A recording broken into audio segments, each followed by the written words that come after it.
I have the guide here to try to guide me along. We're really just going to be skipping until we get to the actual beginning of the Linnaeus route. So I have to choose dancing. How horrific. Ignoring Arden's eager gaze, I shudder and quickly shake my head. There's one thing right now I absolutely do not want to do, and that's prancing around in the damned ballroom. He is not... No, I need to be thoroughly inebriated before I can even tolerate the idea of dancing, you see. Oh, he's being too mean. I wish you the best of luck, though. Tear up that ballroom floor in my honor. Riv, wait! Oh, he's being too mean to Arden. I don't like it. I don't like it. I think I've never chosen that option before. Damn. Alright, well, I have no idea what this is referring to, but she might get in trouble. I don't know. No clue what that's about. Around what choice does the actual Linnaeus route begin? I'm not sure. Let's see, maybe I should hear him out. What, I have to try to get frisky a bit with Franz before I can get to Linnaeus? That doesn't seem right, but okay. Like, I don't agree. I don't see, why would Linnaeus want me to hear him out? Why would Linnaeus want that?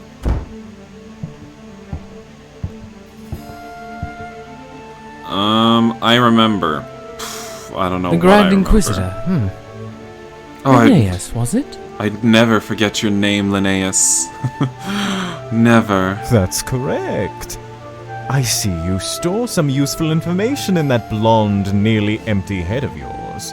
I like how pompous he sounds. That's one of my favorite things about him. He is a treat. He is a damn treat. Alright, we have to stay in the crowd. And let's go. I really wonder, like, who's gonna be the naughty murderer? Hey, I just saw that bitch. What was his name? The blue-haired bitch? I already forgot his name. Alistair? Fuck him. But, I wonder who's gonna be the evil bad guy in this route. It'll be interesting to see. Okay, I have to choose accept his apology. I could never stay mad at you. My dear, sweet Linnaeus. And I can't even see chat right now, guys, because, you know, I'm looking at the guide, so I can't see the chat. I have no idea what everyone's saying. Have a proper meal. Okay. Oh my gosh. The game almost sounded like it froze there for a second. To success. To all of our success in future endeavors, and that we never... I'll be so successful, Linnaeus, you have no idea. I'll be the richest fucking baron in the fucking land. I don't like those whispers, stop that. Alright, I have to choose... We should have eaten together. It was awful. I never thought I'd say this, but I would... Of course I'd rather eat with Arden. God, he's such a... They've been stolen! Is this the start of the... Is this the start of Linnaeus' actual route? Is it? What? What's been stolen? What's been stolen? They got your Wii. What happened? I don't. What just happened? I don't know. Let's see, the elegantly dressed crowd, blah blah blah. Okay. Okay, I guess I see what's happening. Alright, they got our weed. Hell yeah. We better not smoke our weed. A hysterical shriek suddenly interrupts the announcement. Moments later, a portly woman comes galloping down the staircase, her hands flailing in the air wildly. My precious diamonds! Oh, I can't breathe! Some middle-aged man voiced this. And just like that, she promptly faints, wobbling over like a structurally unsound tower.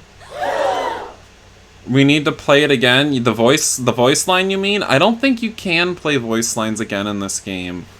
I don't think you can. No.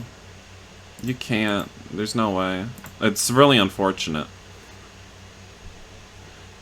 The crowd gasps in unison. But luckily, someone nearby rushes to catch her before she topples down the stairs. Let that fat hoe roll down the stairs. Like the bowling ball she is. What on earth's happening? Isn't that lady the famous Duchess? Talk about disaster! Whew. So much for hearing about the guest, I suppose. I like all these random background voices. I like them. Murmuring breaks out through the crowd, impatient and curious whispers flitting around. One of the guards picks up the unconscious woman, the Duchess, and carries her back upstairs as another guard quickly follows behind. Why, Arden, what do you think is... Huh? When I glance over to where Arden was, I find a significant lack of Arden standing there now. He was never exactly one to be stealthy. Did he have to answer to nature's call outside or something? He had plenty of time to do that earlier. Ugh, answer nature's call in my mouth. It is my regret to announce that, due to unforeseen circumstances, our guest will not be presented tonight. What? Why? What? Just because some bitch got her jewelry stolen or something? Mm-hmm. The uneasy voice of the announcer cuts through the whispers pervading the room. A small issue has arisen that His Majesty's men are currently attending to. We ask that all guests remain calm, as everything will be resolved by morning. Isaac lied. You didn't ask him to call me. I think that's a lie. During this while, please continue to enjoy the remaining festivities and report any suspicious behavior to the guards. Finishing his announcement, he bows respectfully and disappears further beyond the balcony, leaving behind a haze of confusion and curiosity.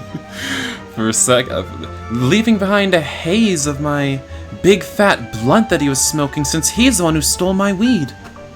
I think I'll go back to my room for a bit. Just check up on my things and all that. What a strange woman. Oh well, time for dessert, I suppose. The idle chatter resumes its normal level among the guests, although a faint sense of uncertainty seems to hang over everything like a storm cloud. What on earth was that all about, I wonder?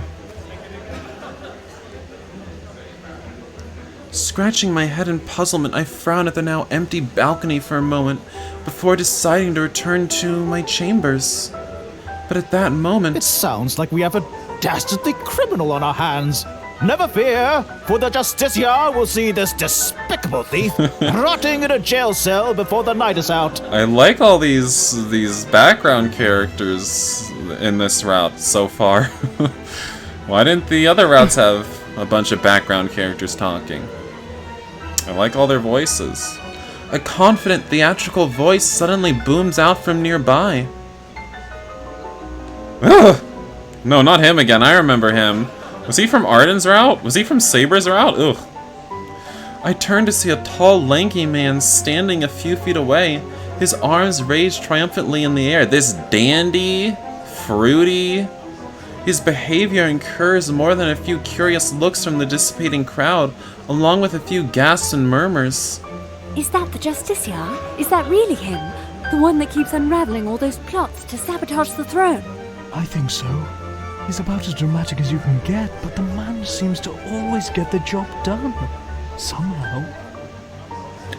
A couple next to me exchanges quick whispers, devolving into shared giggles at the end.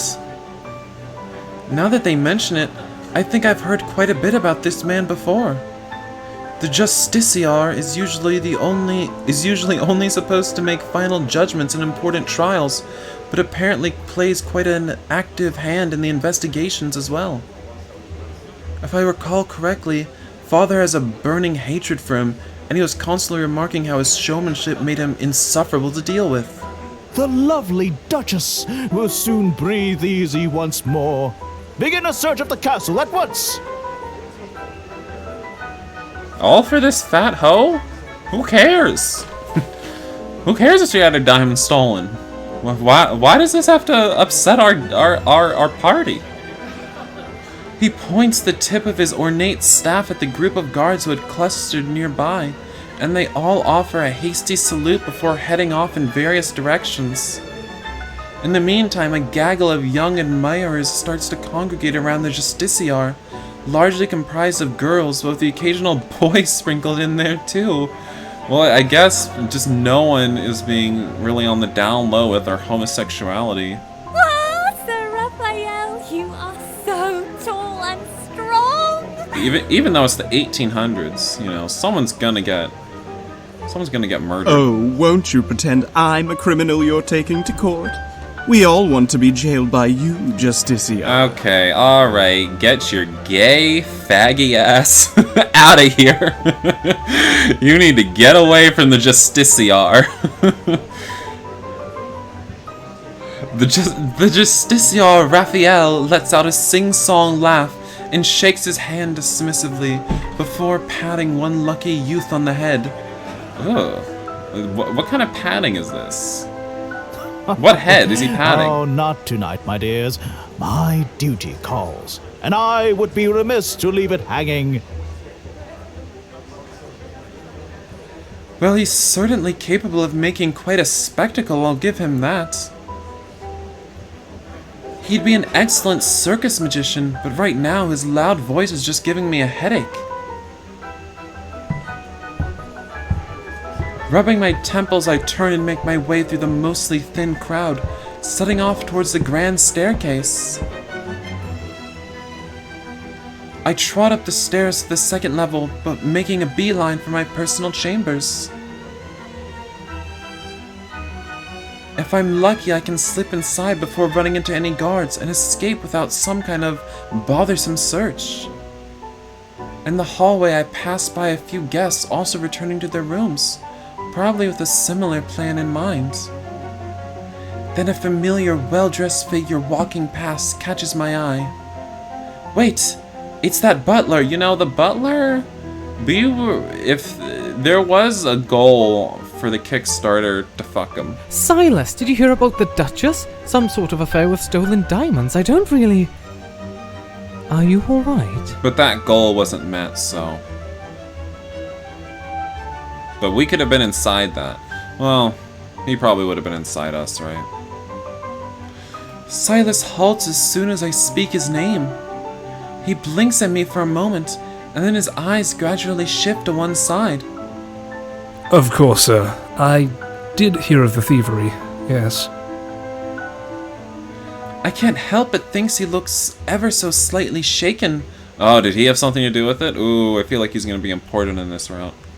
Most likely the news of something being stolen has him feeling a bit uneasy. Servants probably get accused of that sort of thing all the time. Well, I'm sure it'll be resolved soon. The matter's in, capable hands, I'm sure. For some reason, my awkward attempt at trying to put Silas at ease actually makes him crack a smile, albeit a slightly strained one. Undoubtedly, sir. I have no doubt that the matter will be thoroughly put to rest. You love my submissive, gay, yaoi character voice. Well, you know, God bless. I'm glad you like it. Undoubtedly wait, no. Why am I reading that? Is it just me, or is there something of a strange edge to his words? Bah, here I go, reading too much into people's responses again. I really need to socialize more. Of course. I'm off to my room then. Have a pleasant evening. AKA every main character you voice? You trying to say I always sound like a submissive gay? Get the fuck out of here, bitch. I'm an alpha male. Fuck. People always be coming in here trying to take the shit out of me. Well, you know what?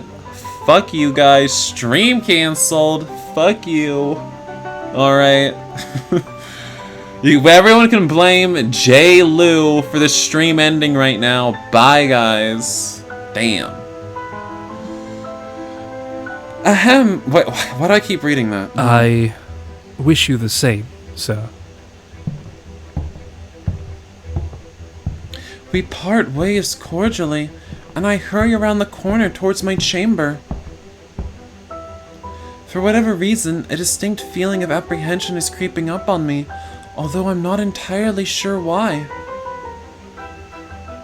I mean, there is a criminal running loose in the castle now, so I don't think I'm unjustified in feeling a bit uneasy. Isaac's too loud. Tell him to shut his ass up. But rather than being afraid of just my belongings being nicked, I have a sense that something else is brewing, something far more unpleasant. Just Father's paranoia wearing off on me, I suppose. Sighing to myself, I step in my bedroom and close the door behind me, relishing the immediate sense of peaceful privacy that comes over me.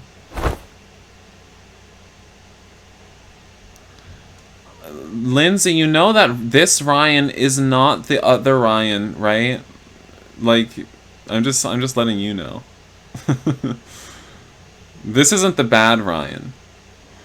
My first stop is the bed, where I throw myself down. Somehow I'm still exhausted despite my earlier nap. All that socialization really drains a man, you know? I don't remember the bed being this lumpy. Something digs into my side from beneath the covers. Awfully hard and pointy for being part of the mattress. What? Did someone stick a dildo under my sheets? Wait, what's going on here? Annoyed, I slide back off the bed and pull back the sheets, wanting to dislodge whatever's trying to impede my comfort. Is it a diamond-studded dildo?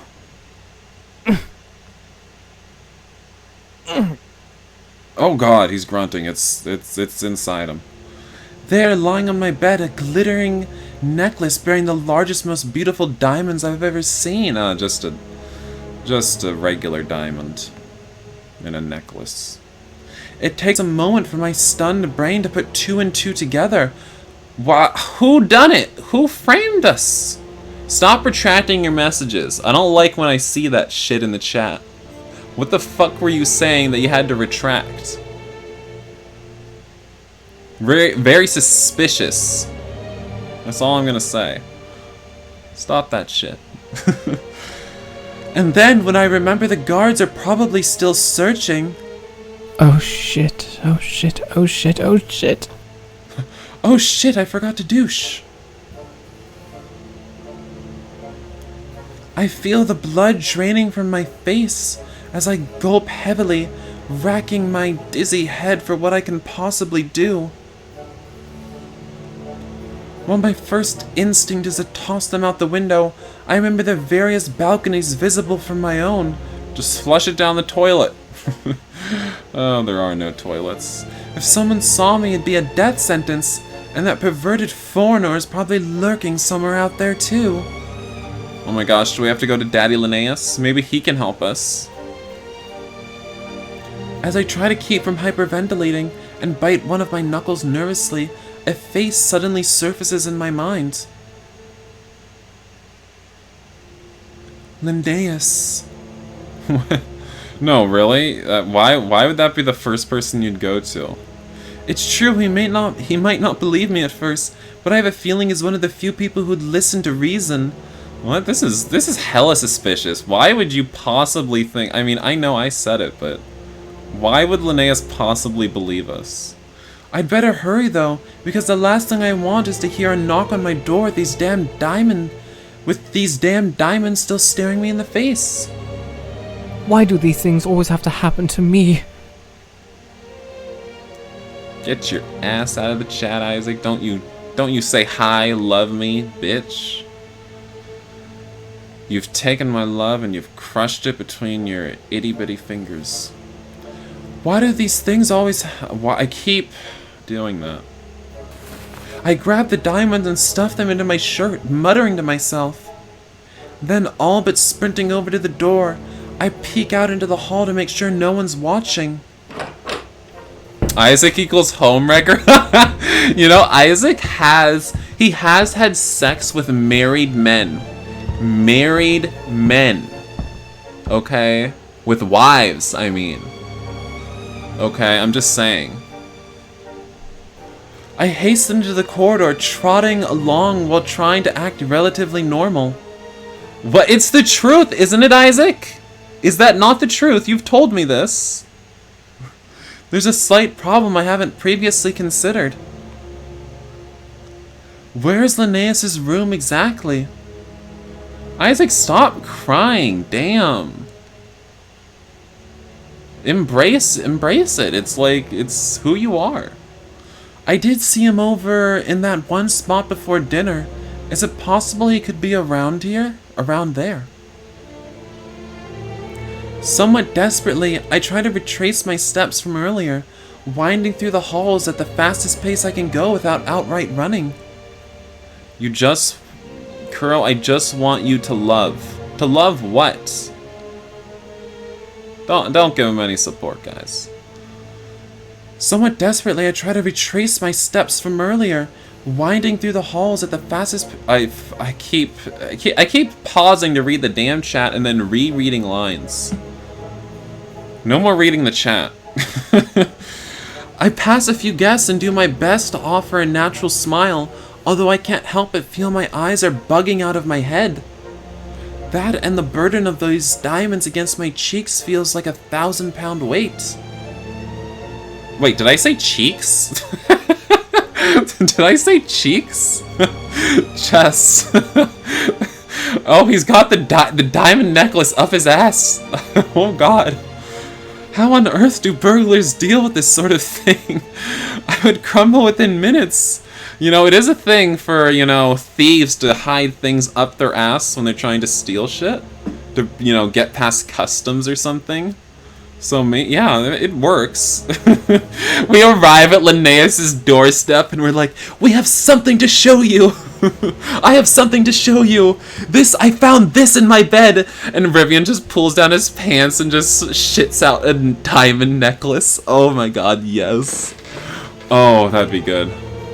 What am I talking about? Ugh, I need to calm down. Ugh, don't they do that in prison all the time, honey? When I get to this same spot I found Linnaeus before, I glance around the various rooms, trying to find anything resembling a name plaque or a telltale sign of his presence.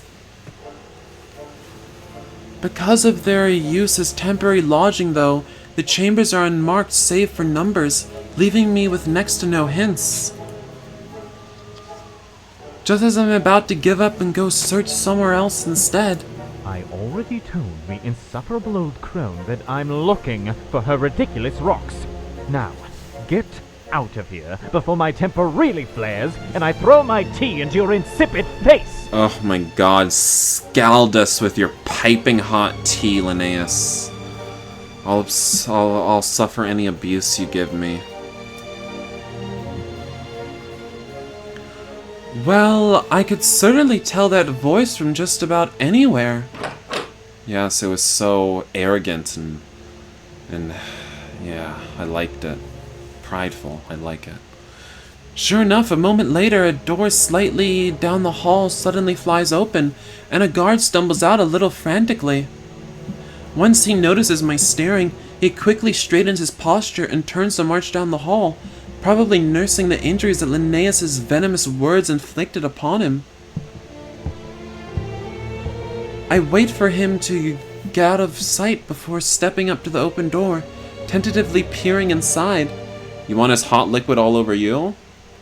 Girl, it's gonna happen. Oh, do you think there's a possibility that Rivian could top Linnaeus? He's a little bit, you know, Linnaeus is a bit thinner than all the other guys. Do you think it's possible? I doubt it. The Rivian is too femme. What meets my gaze is a pair of narrowed, hawkish blue eyes behind lenses, boring holes into my skull. Do you care to explain what exactly you're doing? As much as I would love to entertain your inanity, Varison, I've got my hands rather full right now, you see. Well, if you could empty your hands and stick your hand up my ass, I think you'll find what you've been looking for. When I hesitate and avert my gaze for a moment in response, Linnaeus seems to sense something's wrong, because he suddenly changes his expression to a more curious one. I really wish I was only here to pester you, but it's something far more serious than that, I'm afraid. I'm afraid I've cut up my intestines with this diamond necklace. Linnaeus presses his lips together tightly, pushing up his glasses with 2 fingers. You want to pull his hair? That could be kinky. A moment later, he impatiently waits for me to step further into his room. Are you waiting for the seasons to change, perhaps? Stop standing around like a fool and tell me what the matter is. Oh, I like how short a temper he has. Like a stick of dynamite. Yes, your testiness. What about testes? Is he gonna roll his testes on her face? I step into Linnaeus' chambers, closing the door behind me. The room seems like something in between a bedroom and an office, although I don't know if it's like this because Linnaeus is investigating, or if he's so addicted to his work that he requested it before the party even began. I contemplate for a moment how to approach the subject, but considering how impatient and high-strung the Inquisitor seems to be right now, it's probably best to get to the point. This is going to sound very strange, and you're probably not going to believe me, but...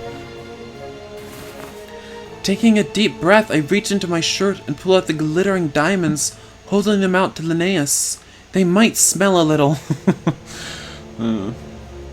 His eyes go as wide as saucers for a moment, and the look of shock on his face is one I'd find quite amusing, if not for the dire situation.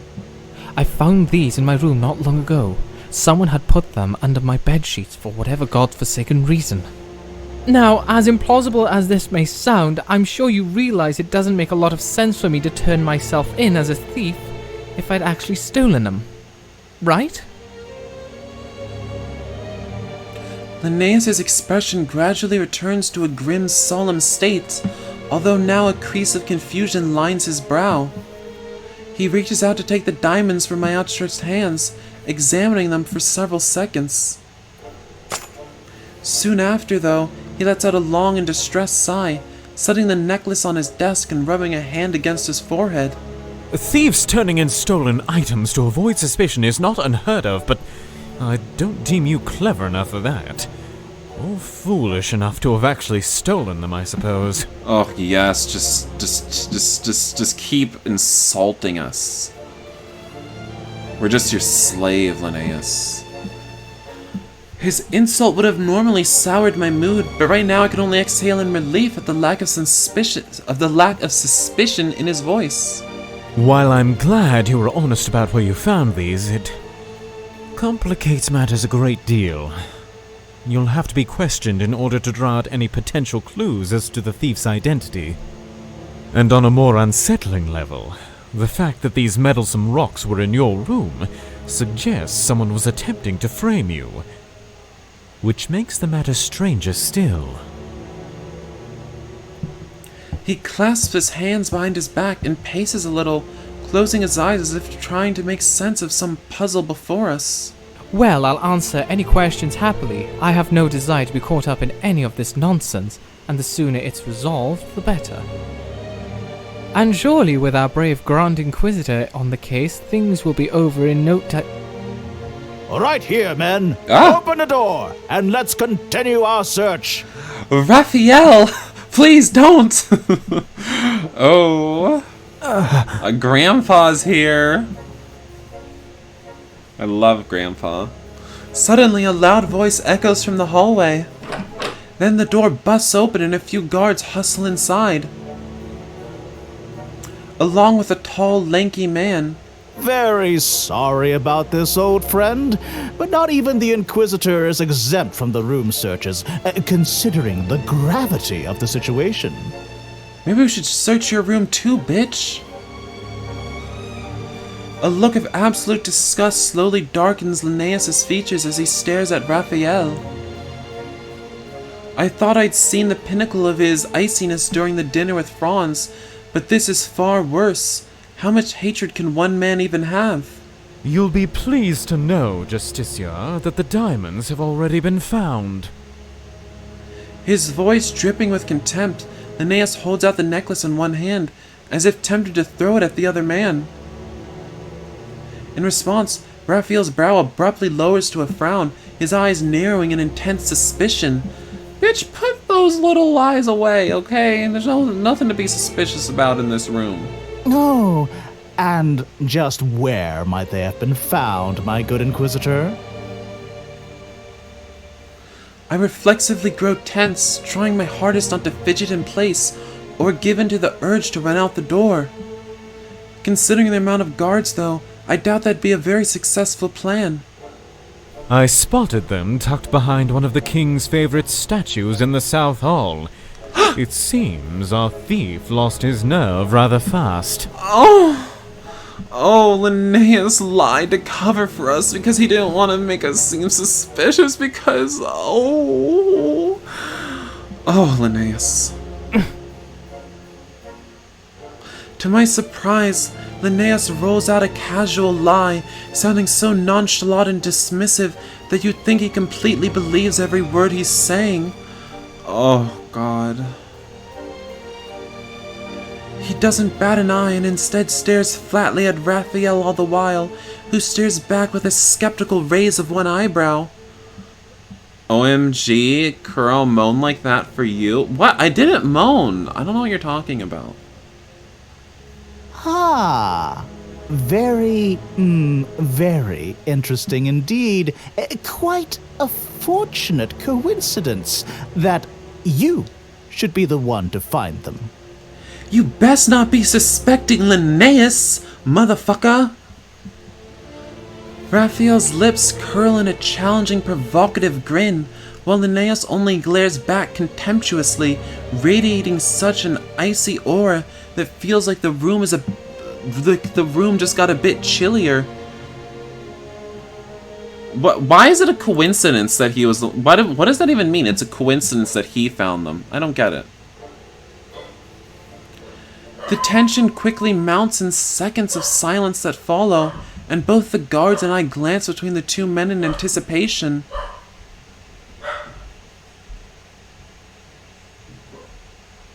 And then... Inquisitor! Inquisitor, it's terrible! The Duchess has... Did the big fatty croak. Arden! A familiar red-haired figure comes all but flying into Linnaeus' room. If it wasn't already cramped before, it certainly is now. My shock at seeing Arden appear out of the blue, however, is magnified by how distressed his normally cheerful features look. I can immediately tell it's something very serious, and I get the uncomfortable feeling that my earlier apprehension is about to be justified. I'm sorry. She's been murdered. Poisoned. Poisoned in her very own room. Yeah, I'm sorry. You probably heard my bitchy ass dog. Yeah, I'm sorry. Someone was at the door and she had to have a moment. But oh no! They got the big fatty! A deafening silence sweeps through the chamber. No one dares to move or breathe, and it feels like time momentarily grinds to a halt. Oh dear. Okay, well stop grunting, you two. Daddy, Grandpa. This isn't a porno, okay? Stop moaning. The Inquisitor and the Justicar both stare at Arden for a little while before their gazes flick back to each other.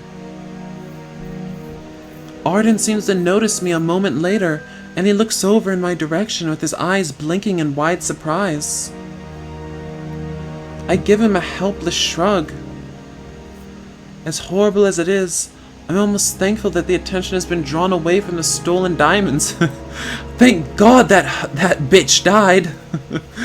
Oh, it really eases up the suspicion on me.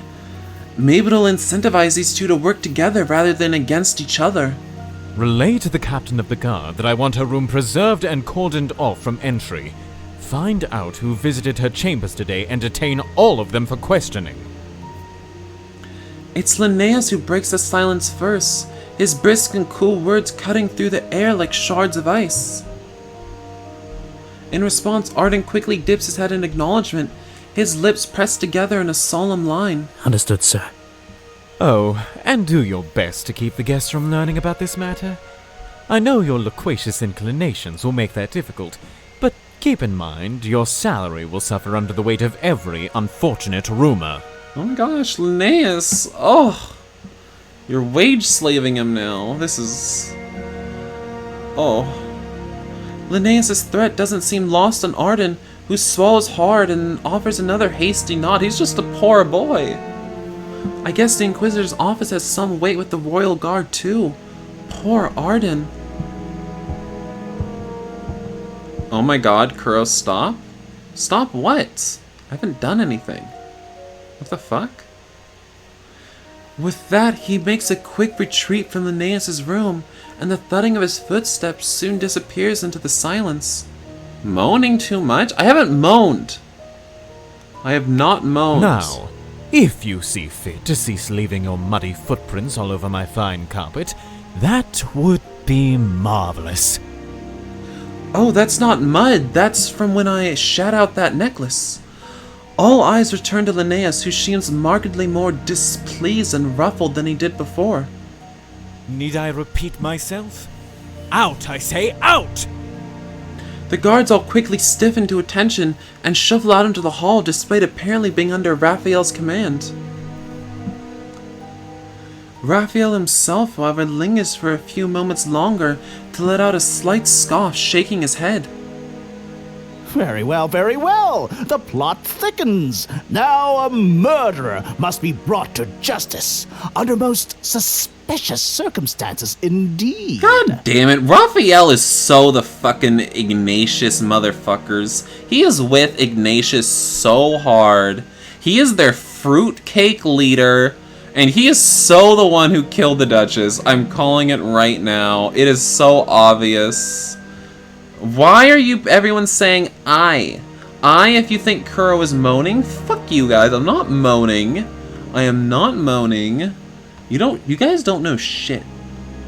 I would like to remind you, Justicia, that this crime is currently under my investigative authority. After the culprit is found, I will gladly hand him over to your manicured claws. Narrowing his eyes, Raphael squints at Linnaeus for a moment at his reply. Oh my god. You missed his Scottish accent. I can't do a Scottish accent. I tried to, but I couldn't do it. But you miss it, Lindsay. Wait, did I read that? We'll see about that, won't we, Inquisitor? Good evening. But did I read that thing? I'm not sure if I read that. Why doesn't he do these moans when he's voice acting? I'm not moaning! I don't know what's wrong with you guys. I can't help but notice a resemblance in their sharp, hawkish expressions, although whether it's due to their similar positions or something else entirely, I can't say for sure. Honey, I will end this stream right now if we keep up with this nonsense about me moaning. Okay, because it's not true. With that, he flourishes his cape and swivels around. Ooh, get closer to us, Grandpa. But for a moment, our eyes meet. Grampy. The corners of his mouth curl provocatively upward, and he reaches up to tip his hat to me, his jade eyes sparkling with a sly light.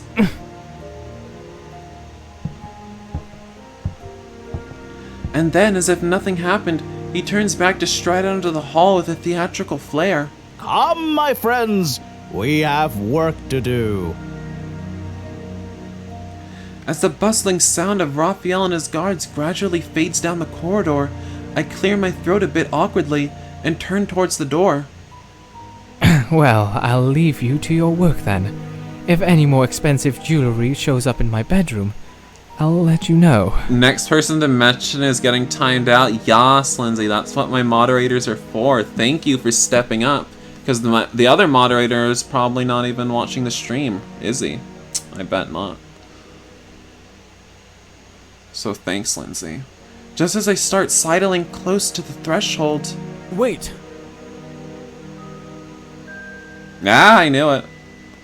I freeze, all but cringing at being called back, so close to my escape. Nah, I should have expected he'd remember that business about the questioning.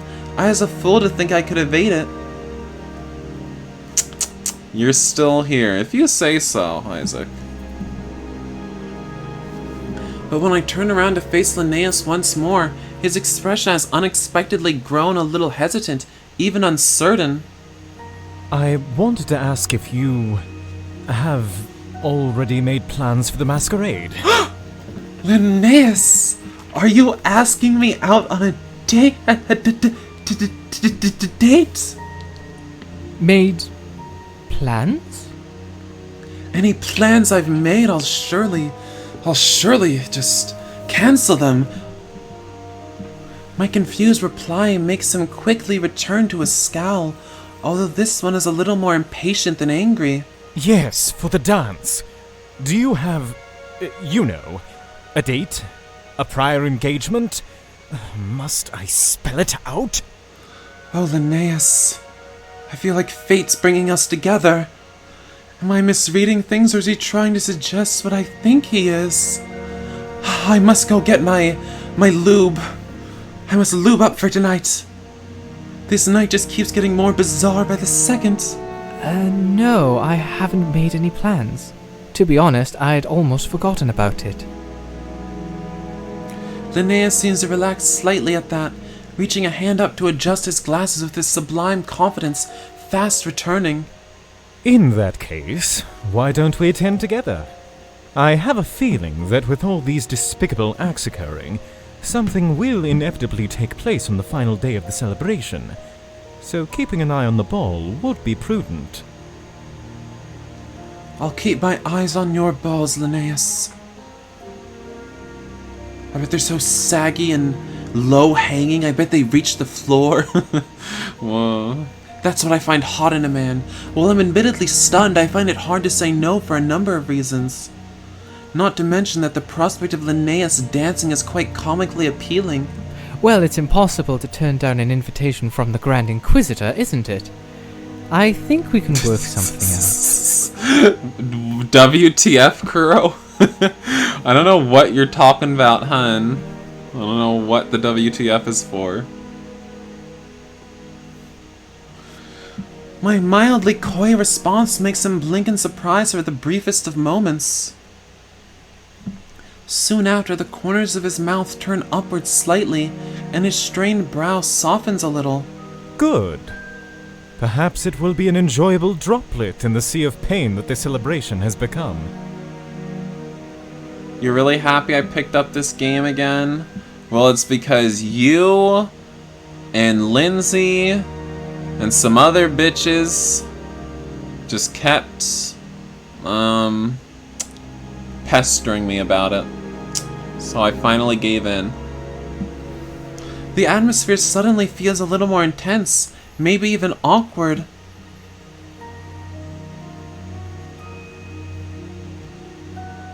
The atmosphere says, Lindsay, what are you doing? Oh my gosh. I don't find Linnaeus hot, that's what he said? Oh my gosh. Lindsay is not having that, apparently. The atmosphere suddenly feels a little more intense, maybe even awkward, but hearing something other than a cold remark from this frigid man tickles me for some reason I can't really explain. Now, enough chatting. Quit distracting me and go skitter back off to your room.